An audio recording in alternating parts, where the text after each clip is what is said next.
hemel en geskape het. Genade en vrede vir julle van hom wat is en wat was en wat kom, en van die 7 geeste wat voor sy troon is, en van Jesus Christus, die getroue getuie, die eerstgeborene uit die dode, en die owerste oor die konings van die aarde. Amen. Ons sing saam, broer en suster, Skrifbereiding 1, vers 1, 2 en 3. Dit sluit baie direk aan by die woordverkondiging, dis die Magnificat, die lofsang van Maria, en ons gaan stilstaan, hier in die skaduwee van die kruis, gaan ons stilstaan by die maagdelike geboorte. Ons sing Skrifbereiding 1, vers 1, 2 en 3.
Lewend maak, hy gaan van die Vader en die Seun uit, en hy word saam met die Vader en die Seun aanbid en verheerlik.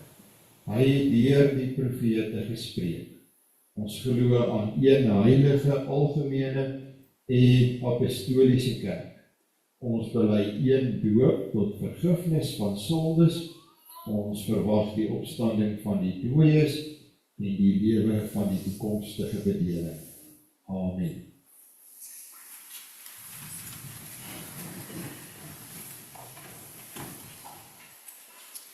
Ek dink ek sien die kwytse batterij is wat voor. Die probeer sitte dat ons net klank kry vir die mense wat vol. Ons probeer.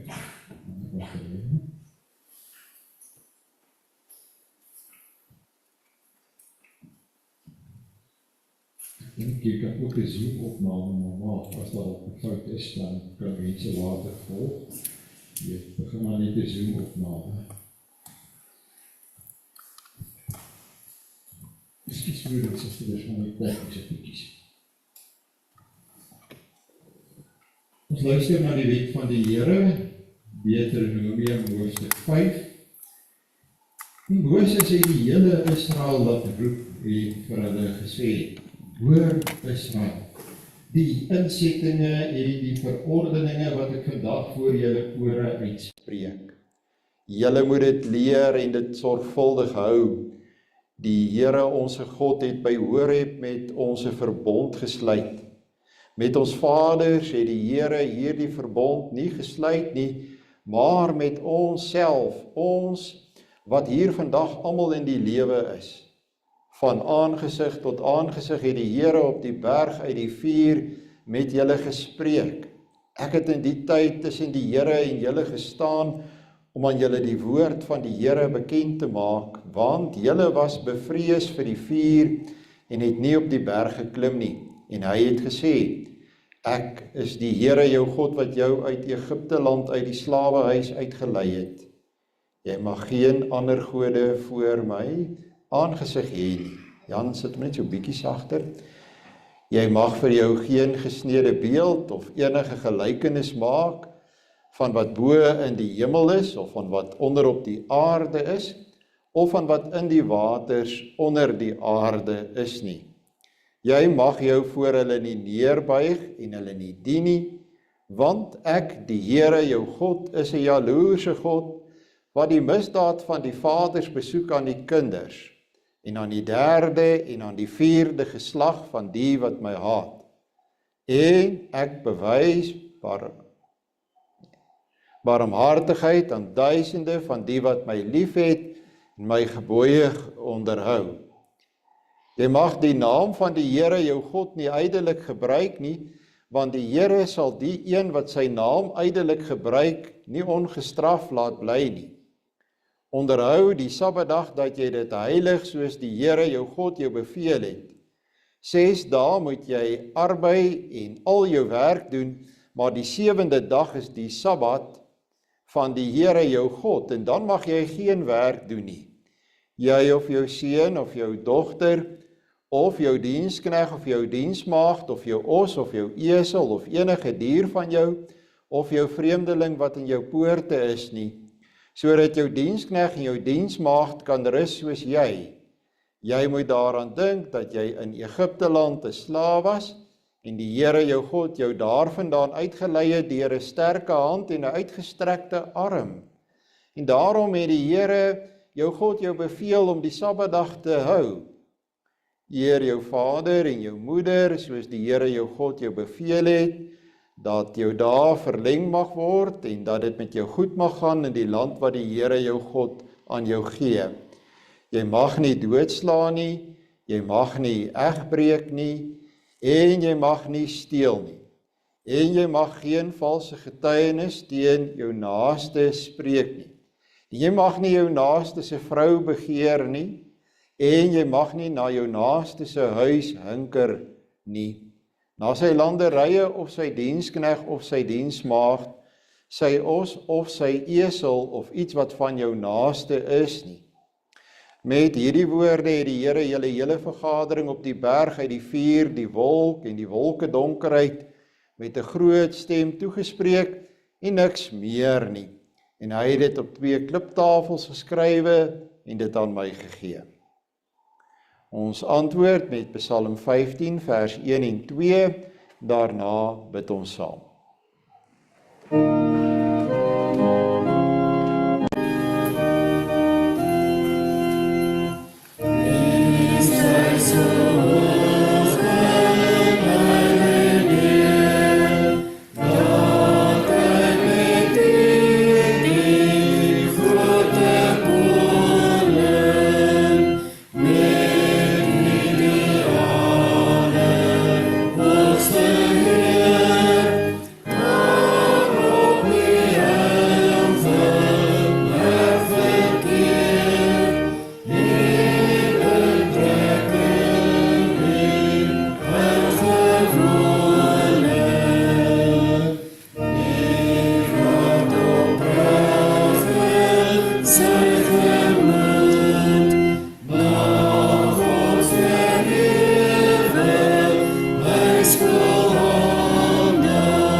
bid saam, broer en suster.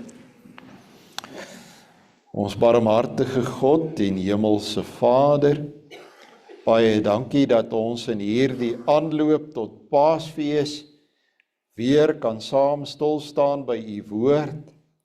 Wil u ons aanspreek en gee dat ons tot 'n dieper verstaan sal kom van die wonderwerk wat u seun bewerk het deur vir ons boete te doen en deur ook vir ons die versoening te bewerk. Ja Here, dat hy vir ons voluit ons sonde betaal het aan die een kant en terselfdertyd aan die ander kant die verhouding tussen u en ons herstel het. Ons eer u Vader dat u bereid was om u seun dan ook na ons te stuur en dat u dit deur die eeue so beskik en voorberei het dat hy na ons toe kon kom. Ons dank u ook, Here, dat u heerlikheid tydelik neergelê het en mens geword het deur die maagd Maria en dat u uiteindelik ook in ons kom woon en werk deur die Heilige Gees dat ons hierdie skone wonderwerk ons eie kan maak en dit kan uitleef. Gee dan dat ons nou sal luister na u woord, dat ons as 'n gemeente aangeraak word deur dit wat ons hoor, dat dit nie by ons sal verbygaan nie.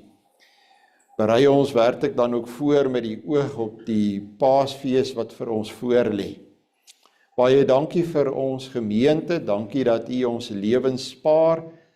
Ons bid in die besonder vir lidmate wat worstel met hulle gesondheid en met die kwale van oud word. Ja Here, wees hulle elkeen genadig gee dat ons kan vrede maak, dat ons ook ons kan voorberei op die uiteindelike ontmoeting met u. Baie dankie Here vir genade. Ons eer u en ons prys u, want Here, aan u behoort alles soos wat u ons ook leer. In die ganse skepping, dit waarvan ons weet en dit waarvan ons ook nie eers kennis dra nie.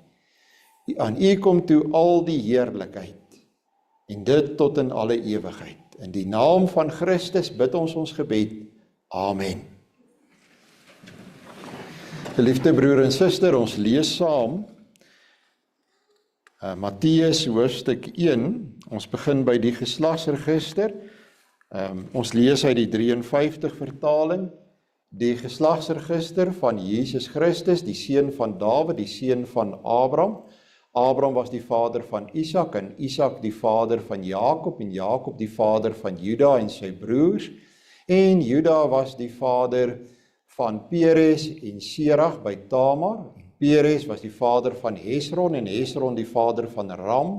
En Ram die vader van Aminadab en Aminadab die vader van Nachson en Nachson die vader van Salmon en Salmon die vader van Boas by Ragab en Boas die vader van Obed by Rut en Obed die vader van Isai en Isai die vader van koning Dawid en koning Dawid die vader van Salomo by die vrou van Uria en Salomo die vader van Rehabiam en Rehabiam die vader van Abia en Abia die vader van Asa en Asa die vader van Josafat en Josafat die vader van Joram en Joram die vader van Usia en Usia die vader van Jotam en Jotam die vader van Agas en Agas die vader van Hiskia en Hiskia die vader van Manasse en Manasse die vader van Ammon en Ammon die vader van Josia en Josia die vader van Jegonia en sy broers in die tyd van die Babyloniese ballingskap.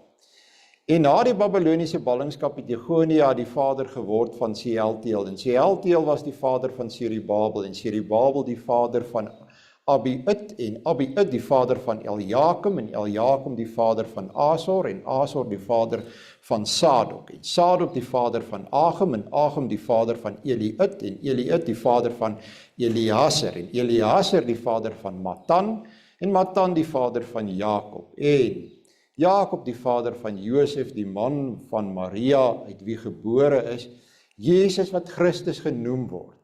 Al die geslagte dan van Abraham tot Dawid is 14 geslagte en van Dawid tot die Babyloniese ballingskap 14 geslagte en van die Babyloniese ballingskap tot Christus 14 geslagte. die geboorte van Jesus Christus was dan so. Toe sy moeder Maria verloof was aan Josef, voordat hulle saamgekom het, is sy swanger bevind uit die Heilige Gees. En Josef haar man, omdat hy regverdig was en onwillig om haar openbaar te maak, het hom voorgeneem om in die geheim van haar te skei. Maar terwyl hy dit in gedagte gehad het, verskyn daar 'n engel van die Here in 'n droom aan hom en sê: Josef, seun van Dawid, wees nie bevrees om Maria jou vrou by jou te neem nie, want wat in haar verwek is uit die Heilige Gees, en sy sal 'n seun baar. En jy moet hom Jesus noem, want dit is hy wat sy volk van hulle sonde sal verlos. En dit het alles gebeur sodat die woord vervul sou word wat die Here deur die profeet gespreek het. Kyk, die maagd sal swanger word en 'n seun baar, en hulle sal hom Immanuel noem. Dit is as dit vertaal word, God met ons. En toe Josef uit die slaap wakker word, het hy gedoen soos die engel van die Here hom beveel het en sy vrou by hom geneem. En hy het haar nie bekend totdat sy haar eersgebore seun gebaar het nie, en hy het hom Jesus genoem. Paasfees, broer en suster, is vir die kerk van die Here 'n hoogtepunt. Daar is gewoonlik 'n opbou tot Paasfees, ook in die bediening van die woord. Nou, ons vier Paasfees Vrydag die 3de April, het gehoor om 8:00 die oggend, en die 5de April, dis alles een naweek, dan het ons die viering van Opstanding Sondag. En ons doen dit met die nodige eerbied en erkenning teenoor die Here vir dit wat hy vir ons gedoen het. So die volgende paar Sondae hoop ons om eintlik aandag te gee in die preke aan hierdie opbou tot en met 'n Paasfees. En dit is vir ons die belangrikste naweek eintlik van die jaar. Dis belangriker eintlik as Kersfees. Maar hierdie preke van vanoggend lê in 'n sekere sin 'n verband tussen Paasfees en Kersfees. Nou die fout wat jy kan maak is om te dink dat met Paasfeespreke gaan dit net gaan oor die kruis, en kyk, jy gaan dit ook kry. Dat dit alles net gaan oor die Here Jesus. Maar dis natuurlik nie preke wat ons uiteindelik preek in die gereformeerde kerke nie. Ons het trinitariese preke in die gereformeerde kerke. Trinitariese preke hoor jy net soveel van die Vader, die Seun en die Heilige Gees, want dit is tog wie die ware God is. Die drie persone van die heilige drie-eenheid. So wat Matteus doen, is hy gaan baie ver terug in die openbaringsgeskiedenis, om juis vir ons te wys op die liefdevolle wyse en die sorgsame wyse waarop ons hemelse Vader alles beskik het, sodat daar uiteindelik vir ons 'n verlosser gebore kan word. Hy wys ook baie sterk op die werking van die Heilige Gees. Hy en Lukas. So jy sien, die oomblik as jy 'n ongebalanseerdheid kry in terme net van een persoon van die drie-eenheid wat gepreek word, met ander woorde die Here Jesus, is dit nie in lyn met wat in die Bybel staan nie. Ek wil net gou hier 'n opmerking maak, broer en suster. Na meer as 22 jaar is dit die eerste keer wat ek saam met u by Matteus 1 stil staan voor Paasfees. Ek het dit al gebruik in preke met Kersfees, maar nog nie met Paasfees nie. So ons is hier by die ingang van die lyding van ons Here Jesus Christus, as jy dink aan 'n bekende Hollandse werk. En die skaduwee van Paasfees val oor vandag. Van vandag af val dit oor die woordbediening in hierdie gemeente, want dit is vir ons baie belangrik. Nou broer en suster, as jy verklaring doen, dan moet jy jouself gaan meet. En ek het gekies, en ek het nog altyd gekies vir die hervormers, natuurlik die belydenisskrifte, maar ek gaan 'n bietjie verder ook terug as die belydenisskrifte. Definitief die twee groot hervormers in die geval, en so jy gaan van hulle hoor, Maarten Luther, en dan in my oë die grootste van hulle almal, Johannes Calvin. En nou moet u onthou, dat hulle het gelewe in 'n tyd van die Rooms-Katolieke Kerk se oorheersing.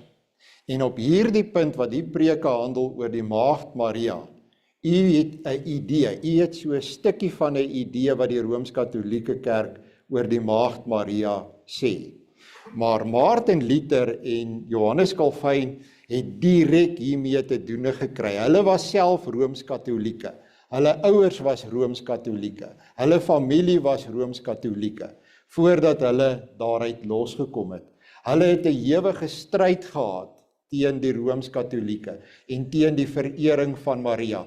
Dit was met tye 'n bloedige stryd waarin mense dood is. So u moet verstaan wat hier werklik op die spel is. So ek kies vir hulle verklaring van die skrif, want hulle het 'n bepaalde korrekte siening gehad van die woord van die Here as die enigste bron vir die prediking. Johannes Calvin, broer en suster, het twee dinge beklemtoon. In die eerste preek wil ek amper sê is die teologiese waarheid oor die maagdelike geboorte, en ek het dit gebruik ook nou in die gebed, en dis twee woorde, u sien dit daar in die tema. Die maagdelike geboorte is terwille van die boetedoening en die versoening van die mens met God. En nou dink jy, maar ek is nie seker wat hier bedoel word met boetedoening en versoening nie. Is dit nie presies dieselfde goed nie? Dit lei tot dieselfde ding, maar dit is nie presies dieselfde nie. Boetedoening, en ek kies juist vir daardie woord as gevolg van wat die Katolieke gemaak het van boetedoening. Dit het hulle daarvan gemaak, jy moet op 'n manier boete doen. Jy moet 'n boete betaal. Jy moes letterlik, het hulle gesê, het jou geldjies bring dit kerk toe, betaal, en dan kan ons jou afslag gee op die sonde en die tyd wat jy gaan brand in die hel. So dis wat hulle letterlik gedoen het. Boetedoening is iemand betaal. Die enigste een wat kan betaal is sola Christi. Alleen Christus kan vir ons betaal. So dis wat boetedoening beteken. Iemand moet die skuld betaal vir ons sonde. Versoening beteken, daar is vyandigheid tussen partye, spesifiek tussen ons en God. Die feit dat daarom is boetedoening eerste. Die feit dat iemand vir ons sonde betaal, beteken dat ons en God kan by mekaar kom. Goed, so dit is die betekenis van daai twee woorde. As jy dan daarna kyk, broer en suster, is dit ons tema, die maagdelike geboorte van Christus is terwille van die versoening van die mens met God. Dis die uiteindelike doel. Nou wil ek net vir julle sê, die tweede preek is nie soos die eerste preek. Die tweede preek is geweldig prakties en belangrik vir ons gemeente, want ons gemeente worstel baie duidelik met die 7de gebod. Ons worstel daarmee. Weereens gaan nie van Calvin hoor. Goed. Calvin het geskryf, very homo, very dias. En wat dit beteken is, waarlik, very is waarlik, very homo, waarlik mens, very dios, waarlik God. Dit is die essensie in 4 woorde. In 4 woorde van waarom dit belangrik is dat hy gebore is uit die Maagd Maria. Kyk, daar is ontsettend baie dwalings op hierdie punt oor die maagdelike geboorte. Met die Here se genade het dit deur die eeue gebeur dat die kerk hierdie roete gevind het aan die hand van die woord tussen al hierdie dwalings deur. En jy weet, die groot probleem is as u hoor van 'n dwaling, dan is ek bevrees baie mense skakel nou af. Want hulle dink, niks met my te doen nie, ek gaan nie daarmee te doen kry nie. Ek is nie eers van plan om te luister na iemand wat by my kom met 'n dwaling nie. Jy weet jy werk 'n slaguister. Ek het nog 'n paar slaguisters. 'n slaguister werk so, natuurlik as ek 'n slaguister hier voor in die kerk gaan stel, en ek laat hom afgaan, gaan dit julle asems wegslaan. Al is dit 'n kleinerige slaguister net vir 'n jakkals. Dit sê jou asem wegslaan as hy toeklap. Hy breek gewoonlik daai stok wat jy gebruik om hom te laat afgaan. Maar niemand gaan in hom trap nie. Maar as ek daai slagyster ergens in die veld sit en ek met kundigheid hom vermom, gaan ek jou vang. En dan gaan jy net daar staan. Jy gaan nêrens heen nie, want dit is te seer. Hy het jou been gebreek. Dis hoe dit met 'n slagyster werk. En weet jy wat is hierdie dwalings? Hierdie dwalings is geestelike slagysters. En baie mense, selfs baie onlangs in Suid-Afrika, het presies oor die Maagd Maria in 'n geestelike slagyster getrap. En dit het kerke gebreek. Dis hoe belangrik dit is. So, ek wil vir julle sê, jy moet maar liewer luister, en al in Calvin en Luther se tyd was daar al reeds dwalings oor die Maagd Maria, en dit was nie net van die Rooms-Katolieke kant af nie. Daar is 'n paar wat jy nog nie van gehoor het nie. Maar weet jy wat is die interessante ding van 'n dwaling? Daar is nooit nuwe dwalings nie. Dis altyd ou dwalings wat net herhaal. So as jy aandag gee aan wat die Bybel sê en jy gaan kyk na hierdie dwalings, dan gaan jy sien, professor so en so het net die dwaling 'n nuwe baadjie aangetrek. Maar dis eintlik die dosetisme. Dis eintlik hy. Maak nie saak wie hom vandag 'n nuwe baadjie aangetrek het nie. Ek herken hom, al het hulle hom probeer vermom. Ek sien hom. En daarom vermy ek hom. Ek dink iets dwaalleraars, dis die persone wat die dwalings formuleer. Ek dink regtig nie, hulle doen dit met malei fidei bedoelings nie. Met ander woorde met kwade bedoelings nie. Ek dink nie professor so en so het opgestaan een oggend en toe sê hy vir homself, ek wonder hoe gaan dit wees om 'n dwaalleraar te wees nie.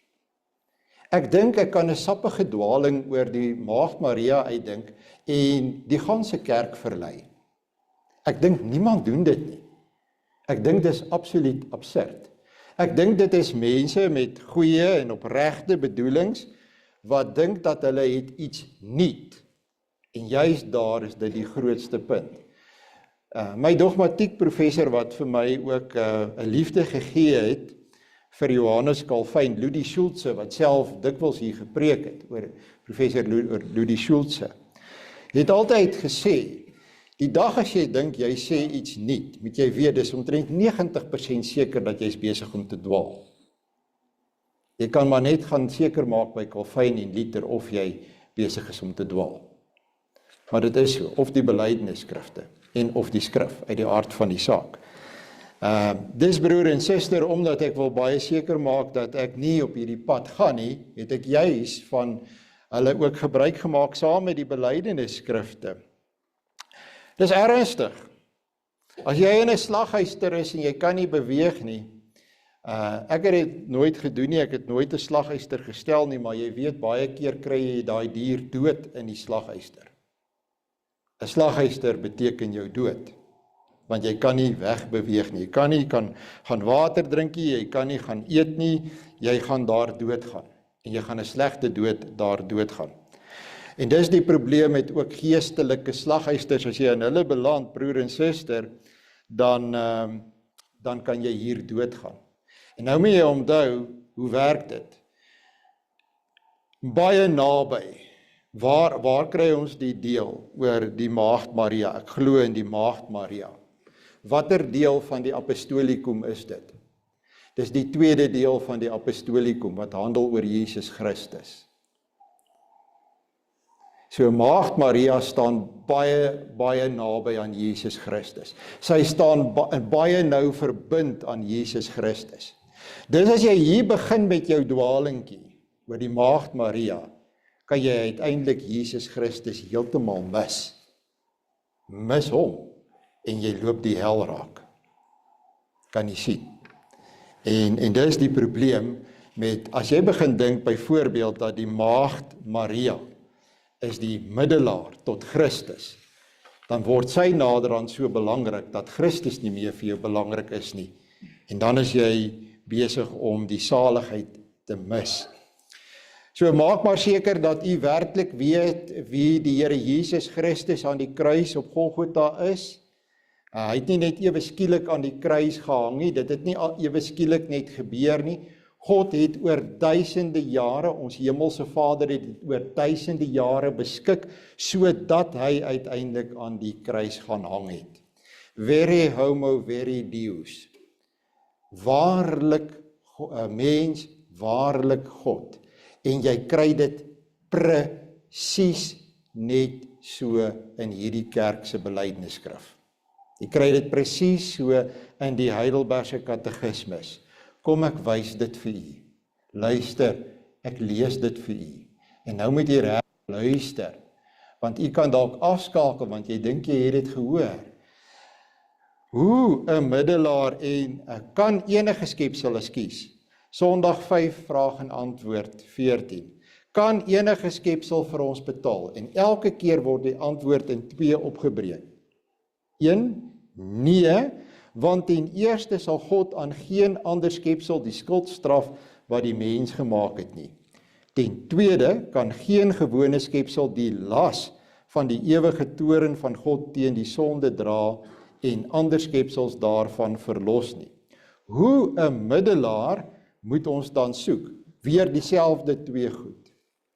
So een wat 'n ware en regverdige mens is, maar nogtans sterker as alle skepsels is, dit wil sê wat terselfdertyd ware God is. En nou kom daar 2 vrae wat spesifiek vra.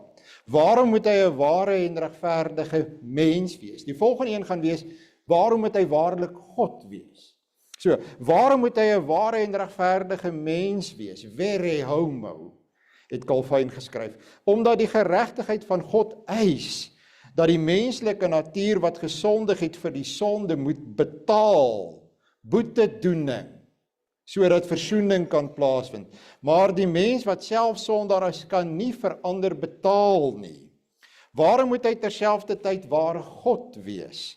Om deur die krag van sy godheid die las van die toorn van God aan sy mensheid te kon dra en vir ons die geregtigheid en die lewe te kan verwerf en teruggee. En dan word daar gevra, wie is hierdie middelaar wat terselfdertyd ware God en ware mens is? Met ander woorde, vere Deus, vere homo is. Ons Here Jesus Christus wat God vir ons tot wysheid, geregtigheid, heiligmaking en volkome verlossing gegee het. Hoe weet jy dit? Is die laaste vraag waarmee hierdie pakkie afsluit. Hoe weet jy dit? En die Katolieke sal sê, ex cathedra, op grond van die paus, hulle sê hulle standpunt oor die Maagd Maria, is ex cathedra, op grond van die paus wat op sy stoel gesit het, daar in die Vatikaanstad in Rome, en gesê het, dat Maria is ons middelaar. Ons as gereformeerde sê, hoe weet ek dit? Uit die heilige evangelie, sola scriptura het die hervormers geskryf. Want God self aanvanklik in die paradys bekend gemaak het. Kyk hoe ver gaan ons antwoord terug. Dis die hele Bybel vol, sê hulle. Dit begin by Adam, soos wat jy net nou sal sien Lukas doen. En daarna het hy dit deur die heilige aartsvaders en profete laat verkondig en deur die offers en ander seremonies van die wet laat uitbeeld. Eindelik het hy dit deur sy eniggebore seun vervul. So Calvin kom en dan sê hy, die probleem is, jy kry mense wat die dosetisme aanhang. En dit is presies die ene wat uiteindelik hier in Suid-Afrika die doodskoot was, vir baie. Die doodskoot in die sin van dat hulle het gesê, dat die Here Jesus het nooit eintlik 'n ware mens geword nie. Hy het daardeur eintlik die hele ding ondergrawe, nooit 'n ware mens geword nie. Hy is dus uiteindelik kan 'n mens dan sê, is hy dan ooit ware God gewees in hulle oë? Hy was nooit ware mens nie. Nou kom ek gebruik 'n beeld om dit vir u te verduidelik, wat die dosetisme sê. Jy kry vandag, dis vir my nogal interessant, hulle maak 'n robot, wat die huis gaan skoonmaak, maar hy lyk nie soos 'n stofsuier nie. Het julle gesien, hoe lyk daardie robot? Wel, daardie robot lyk soos 'n mens. Hy het 'n kop en hy het 'n romp en hy het hande en voete, maar ons weet dit is 'n hidroliese stelsel, dis 'n rekenaar en dit is eintlik wat hierdie robot is, nee. Dit lyk soos 'n mens, maar dit is nie 'n mens nie. En die dosietisme sê wat ons uiteindelik het, is dat die Here Jesus het net die skyngestalte van 'n mens aangeneem. Hy het eintlik net in die dop van 'n mens ingekruip. Dit skep vir ons 'n geweldige probleem, want hy's nie vere homo nie. Dit beteken hy kan eintlik ook nie vere deus wees nie. En as hy nie vere homo is nie, dan beteken dit hy kan ook nie vir my betaling doen vir my sonde nie. Boetedoening kan nie plaasvind nie. En uiteindelik, as boetedoening nie kan plaasvind nie, kan versoening nie plaasvind nie. Jy sien, die een ding lei tot die volgende ding en dit raak net al donkerder, die prentjie. So geliefde broer en suster, wat leer die skrif ons? Die skrif leer ons baie eenvoudig, Matteus hoofstuk 1. Die skrif leer ons dat al daardie Ou Testamentiese offers het vir niemand se sonde betaal nie. Dit het nie vir een enkele sonde betaal nie. Dit was net sigbare heenwysing, verkondiging, wat die vinger as het ware gewys het na Christus wat sou kom. As diereoffer sonde kon betaal, moes ons daarmee aangehou het. En daarom toe die eenmalige volmaakte offer van Christus gekom het, die middelaar wat moes wees, wat voldoen aan die vereistes van ware mens, ware God, is die seremoniële wet wat heen gewys het na hom vervul. En daarom doen ons dit nie meer nie. Dit wys ook vir ons hoe volmaak daardie offer was. Die ander ding wat baie belangrik is, en hoe ons weet dat daardie geslagsregister moet ons nie mislees nie, is dit wys vir ons nie net hoe dat God vir ons 'n verlosser beskik nie, maar dit wys ook vir my en vir jou baie belangrik, hoe dat God sy woord hou. Want deur al daardie geslagte, Matteus is 'n Jood wat skryf vir Jode. Hy wil vir die Jode wys dat God het die Messias laat kom. En waar begin hy? Begin hy by Adam? Nee, jy is verkeerd. Dan het jy nie mooi geluister nie. Hy begin by Abraham. Hy begin nie by Adam nie. Lukas is die een wat die geslagsregister anders te omvat, wat by Jesus Christus begin en wat by Adam eindig. En daar's 'n goeie rede, want Lukas skryf vir Theophilus. En Theophilus was 'n heiden. En Theophilus moet weet dat God gee ook redding vir al die heidene, want uit een mens, uit Adam en uit een vrou Eva is die ganse mensdom. Kan jy sien, hoekom doen Lukas dit so? Terwyl Matteus, wat ons nou saam gelees het, begin by Abraham, en God het vir Abraham gesê, ek sal 'n Messias uit jou nageslag gebore laat word, 'n koning van konings. Dawid word byvoorbeeld ook genoem dat God vir Dawid gesê het, een wat ewig op jou troon sal sit. En wie se geslagsregister is dit eintlik? Het u mooi gekyk, dit is die geslagsregister van Josef van Nasaret.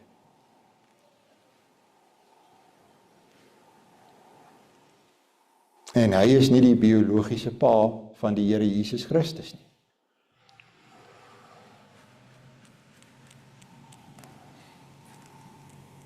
Interessant, nie? Maar Matteus sê dit ook.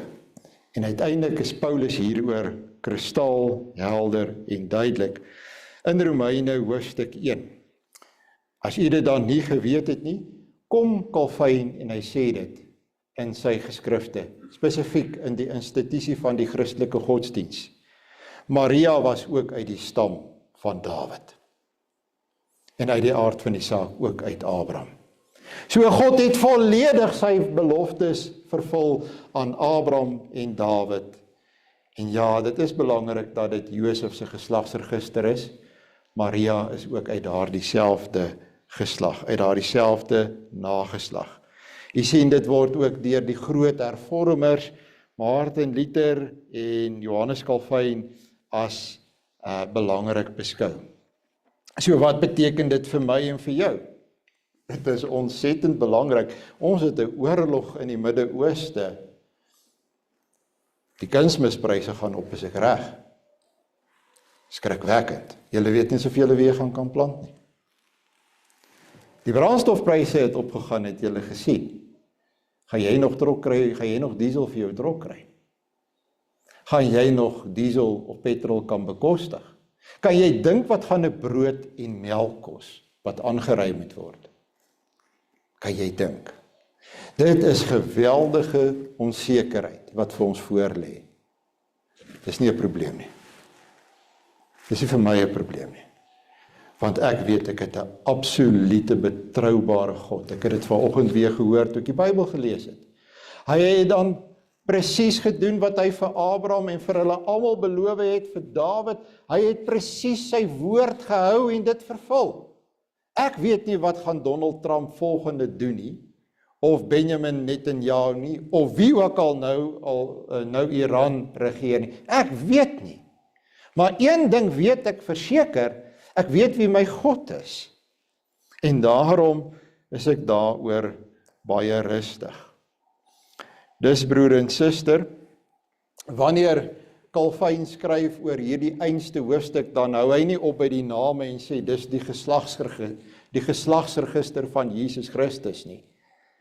Hy sien altyd alles soos dit 'n tipiese gereformeerde betaam binne die groter konteks. So hy sê daai deel daaronder is deel daarvan. Daar waar daar gesê word, die maagd sal swanger word en 'n seun in die wêreld bring en hulle sal hom Immanuel noem. Die naam beteken God met ons. Die maagd wat sal swanger word uit die geslag van Dawid is die vervulling van God se beloftes. God wat kom en sê, Immanuel, ek is by julle. Ek laat julle nie alleen met brandende gasvelde en 'n groot gemors op hierdie aarde nie. Ek kom en ek gee vir julle die oplossing vir julle probleme. Vertrou op my, glo in my, hou aan my vas. Op Kersdag, 25 Desember 1530. Het jy daai datum? 1530. Dis 'n paar jaar terug. Preek Martin Luther 'n preek. En ek gaan maar net eintlik saamvat wat hy gesê het. Ek wil nie alles vir u lees nie. Hy sê die ophef oor die maagd Maria is heeltemal te veel. Hy sê plaas dat die mense besef die verlosser is gebore. Christus is gebore. Dis waar die klem moet wees. Nie soos wat die Katolieke vandag doen om die klem te laat val op die maagd Maria nie. 'n Ander professor van my professor in dogmatiek, ek het wonderlike leermeesters gehad, professor Ami van Wyk, het gesê, en ek wonder of hy nie reg is nie, dat in julle leeftyd gaan julle nog hoor van Theotokos. Dis Grieks. Theo is God en Tokos is moeder. Die moeder van God. Hy het eintlik gesê, verwag 'n viereenheid. Want onthou nou, wanneer die paus ex cathedra kan hy enige iets verklaar. Hy kan selfs Maria vergoddelik. Ons is op pad daarna toe, na die Theotokos. Na die groot Theotokos. Die moeder van God moet uit die aard van die saak in terme van die Rooms-Katolieke denke uiteindelik kom by God. En Maria is deel daarvan. So dis waarheen ons op pad is. Die wêreld is op 'n dwaalspoor as dit by hierdie punt kom. Martin Luther sê die eenvoudige beklemtoning van dood-eenvoudig Christus as verlosser wat boete gedoen het en versoening bewerk het vir ons, is waaroor dit moet gaan. Daardie gedeelte was eintlik ter wille van die Jode, het ek gesê. Josef, Jood, moet hoor, jy moet Maria moet jy mee trou, want jy is nog net verloof. Dit beteken daar het geen omgang plaasgevind nie, geen kontak tussen hulle op daardie gebied nie, maar jy moet met haar trou en gee hom 'n naam. En dis nie Immanuel nie, noem hom Jesus. Josia, wat beteken Jahwe verlos. Die naam wat God deur al die eeue voorberei het vir sy seun. is die verlosser. Jahwe is die verlosser. En daarom, broer en suster, Maria betaal nie vir my sonde nie. Deur die eeue heen weet ek, daar is net een en een verlosser alleen. Dit maak nie saak met watter nuwe invalshoek die duiwel kom nie. En dit is my Here Jesus Christus. Eer hom ook in jou gebedslewe nou op pad na Paasfees toe. Amen. Kom ons sing saam. Skrifberuiming 1 vers 4, 5 en 6.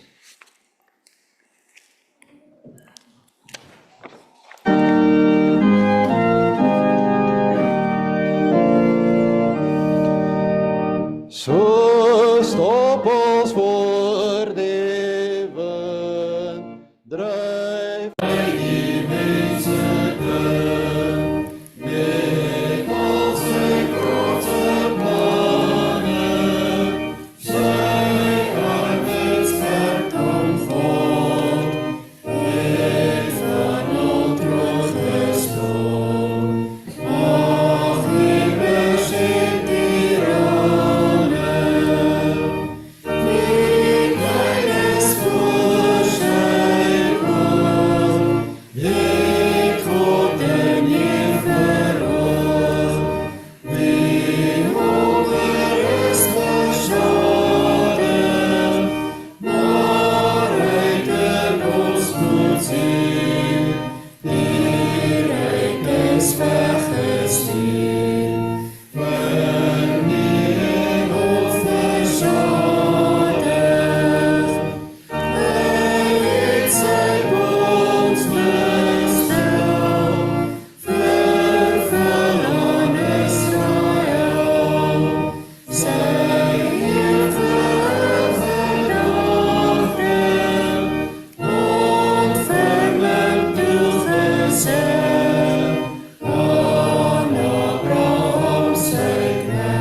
Lukas 1 vers 26 tot 38 met vers 27 as die teks. En in die 6de maand is die engel Gabriël deur God gestuur na 'n stad in Galilea met die naam van Nasaret na 'n maagd wat verloof was aan 'n man met die naam van Josef uit die huis van Dawid, en die naam van die maagd was Maria. En die engel het by haar binnegekom en gesê: "Wees gegroet, begenadigde, die Here is met jou, geseënd is jy onder die vroue." En toe sy hom sien, was hy baie ontsteld oor sy woord, en sy het daaroor nagedink wat hierdie groet tog kon beteken. En die engel sê vir haar: "Moenie vrees nie, Maria, want jy het genade by God gevind, en kyk, jy sal swanger word en 'n seun baar, en jy moet hom Jesus noem. Hy sal groot wees en die seun van die Allerhoogste genoem word.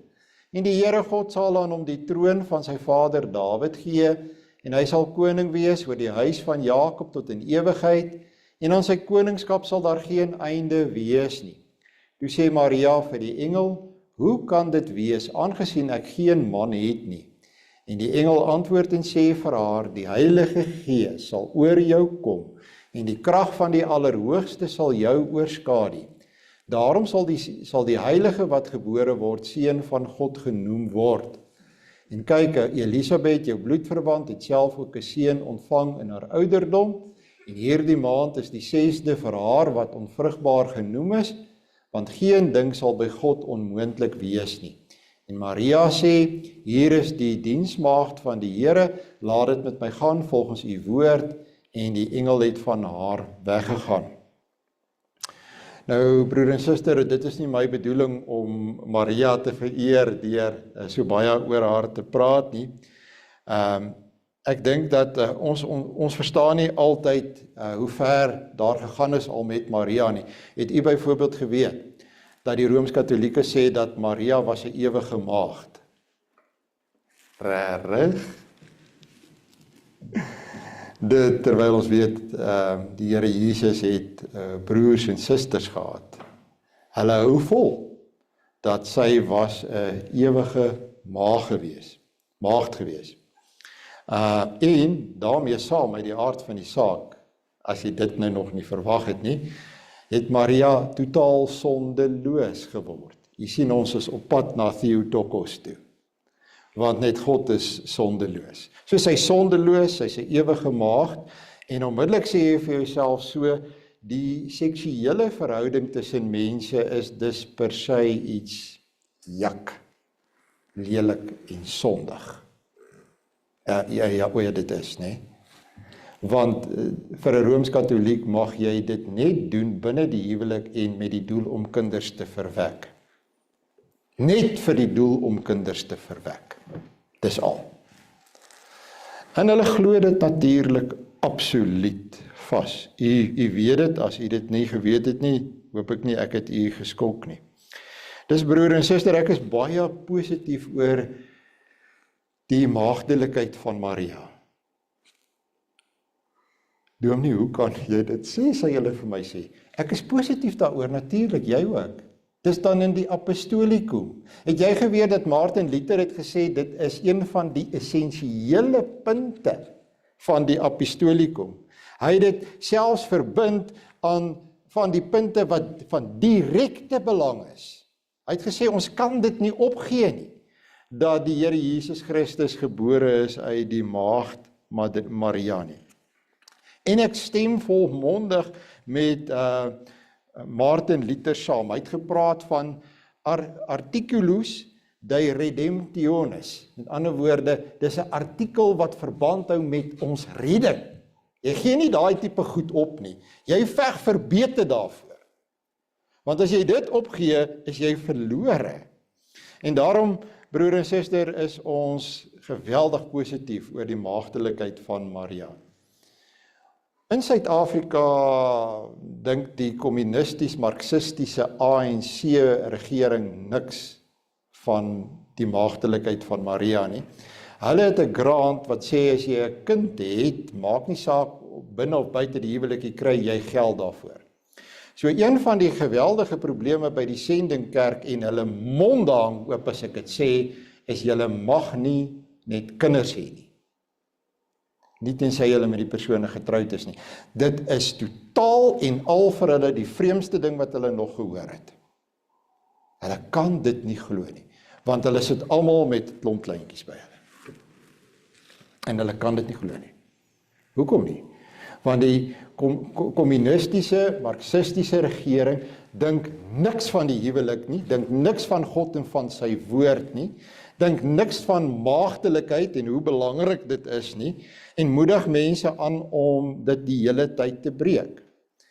Dit is die einste Johannes Calvin wat mense altyd dink so stoer en moeilik is, wat kom en 'n praktiese toepassing maak in sy institusie van die Christelike godsdiens. En ek lees vir u, hy sê, die maagdelike kuisheid erken ek. Hy sê, ek is 100% daarvoor. Hy sê, niemand sal my anders oortuig nie. Ek erken dit. 'n deeg wat nie te min geag moet word nie, skryf hy. En dan sal hy byvoorbeeld ook die volgende sê, en dis hier waar dit vir jou en my belangrik raak, en vir hierdie gemeente waar baie mense ondertig is oor die 7de gebod.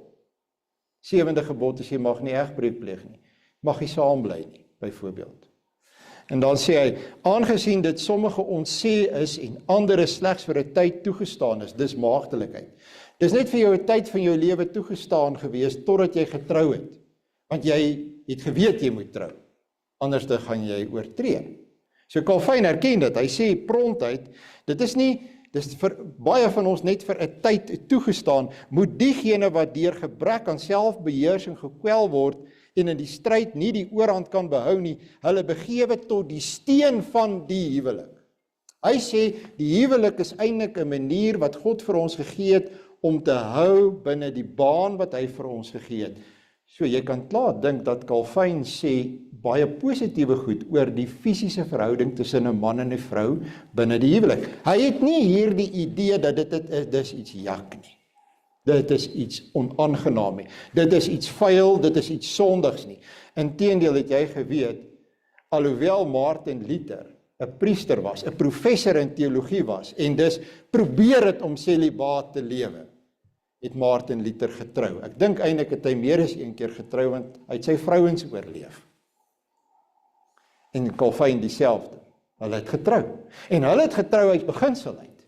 Hulle het getrou want hulle het gesê dit is deel van die amp. Dit is deel van die verantwoordelikheid.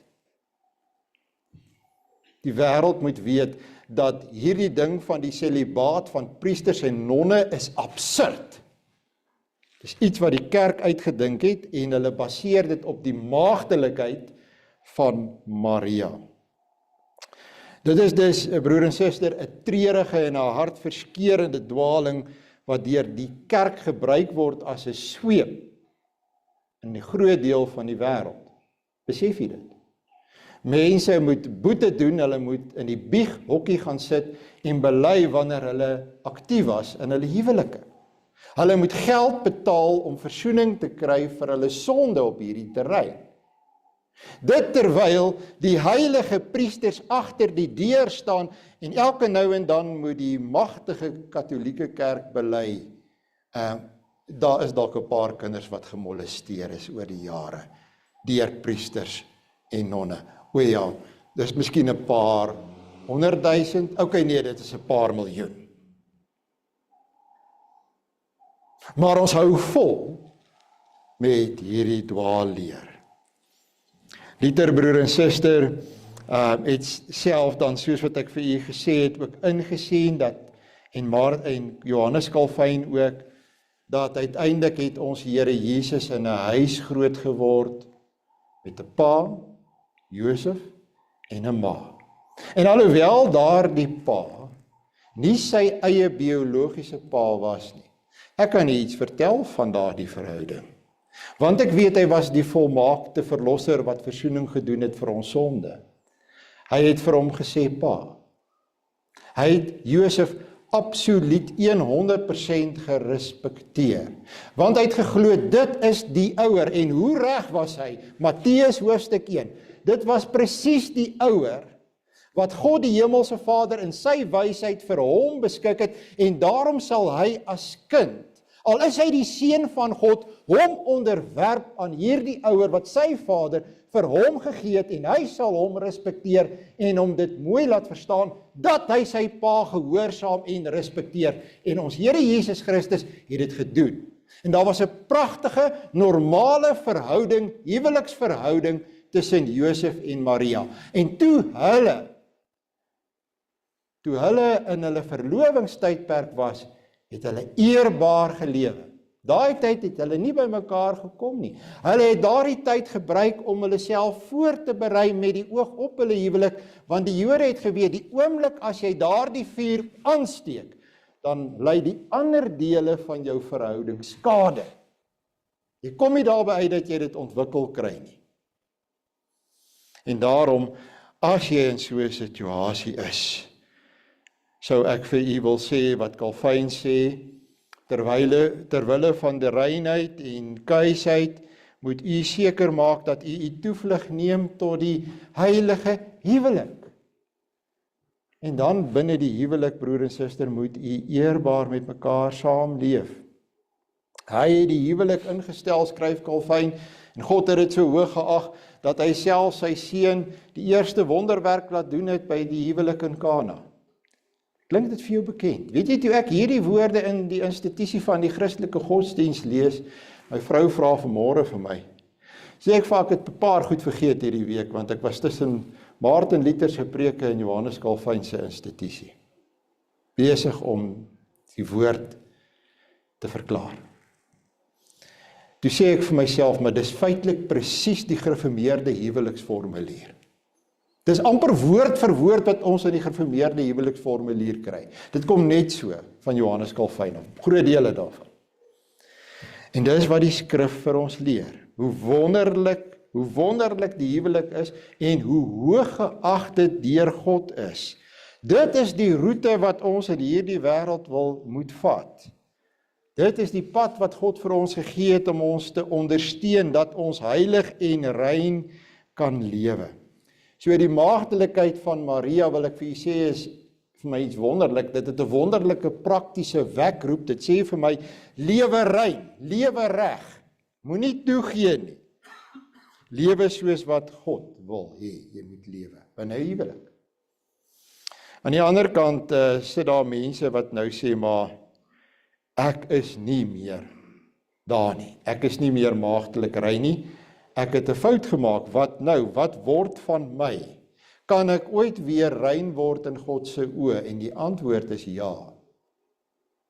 Jy gaan terug en jy bekeer jou van jou sonde en jy gehoorsaam God. En jy onderneem teenoor God dat jy voortaan sal lewe soos wat hy dit wil hê. En dan begin jy van voor af. En God sê die verlede is die verlede.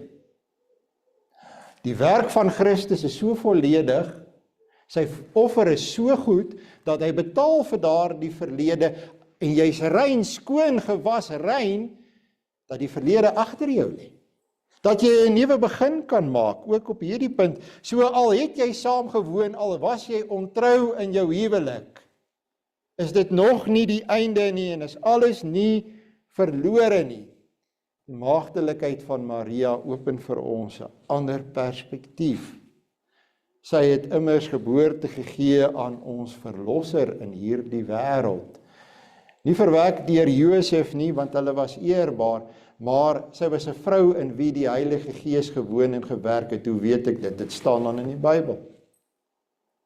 Want die kind wat in haar verwek is, was die werk van die Heilige Gees. En daarom, broer en suster, ja, Maria se maagdelikheid het vir ons groot praktiese waarde en betekenis. Dis wat Calvin juis vir ons probeer sê. Hy sê, leer uit jou eie belydenis. Dit is nie maar net woorde wat ver weg van jou afstaan en wat eintlik net teologiese betekenis het en niks vir jou praktiese alledaagse lewe beteken nie. So los jou meisie. Los jou gedink daaroor. Los jou kerel wat jy in die geheim vertroetel. Stop dit. Stop dit regtig. Hierdie is die lewende God. Jy doen niks in die geheim nie. Hy het ore wat alles hoor, hy het oë wat alles sien. Hy het denke wat alles weet. Wanneer gaan jy eendag rein word? Wanneer gaan jy eendag in jou gedagtes rein wees?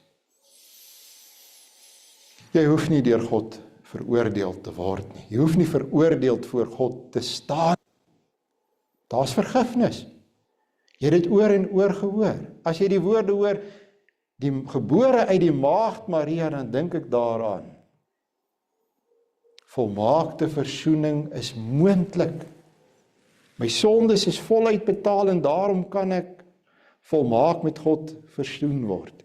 Bid dat die Here jou lei op die herstelpad. Moenie bid in die naam van die maagd Maria nie. Bid in die naam van haar geseënde kind, ons Here Jesus Christus, die enigste ware verlosser. U sien die skaduwee van die kruis val helder oor ons in hierdie oggend. Dis nie 'n diep donker skaduwee van die hel nie.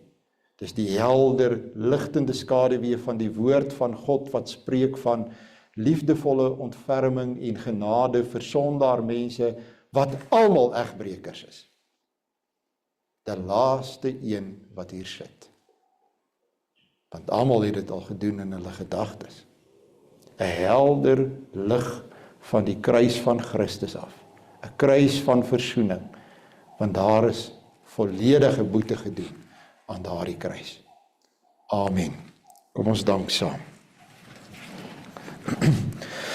Ons Vader wat in die hemel is, baie dankie vir u woord. Baie dankie dat u woord altyd 'n woord van genade is. Laat ons tog die ou koeie in die sloot los. Laat ons ophou om mekaar te verwyd en mekaar te herinner aan die verlede. Laat ons breek met die sonde. Laat ons weer rein en heilig voor u kom as gemeente. Laat ons op hierdie punt gehoorsaam en diensbaar aan u wees. Baie dankie vir u woord wat die enigste sagvolle bron is. Geen uitsprake van persone soos 'n paus of 'n vergadering, 'n konsilie nie, maar u woord staan bo alles. Dankie vir die groot hervormers wat u woord vir ons verklaar het en ons gehelp het met ons eie verklaring. Lei ons en bewaar ons in die waarheid van u woord. Ons bid ons gebed in u Seun se naam. Amen. Daar is geleentheid vir die diens van barmhartigheid.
Martin Luther skryf, broer en suster, dat hierdie is die begin van die evangelie as woorde en daarna die kerk hierdie boodskap verder gevat en uitgebou en dis die woorde van die engele in daardie nag toe ons Here Jesus gebore is. In Skrifbereiding 4 klink dit so vers 3, maar die engel het geroep, moenie skrik nie, moenie vrees, want ek boodskap vreugde wat vir die hele volk sal wees. Die verlosser juig, sy stem is gebore in Bethlehem. Skrifbereiding 4 vers 3, 4 en 5.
Verskyn, die Here genade wees, die Here sal julle gebede verhoor en aan julle vrede gee.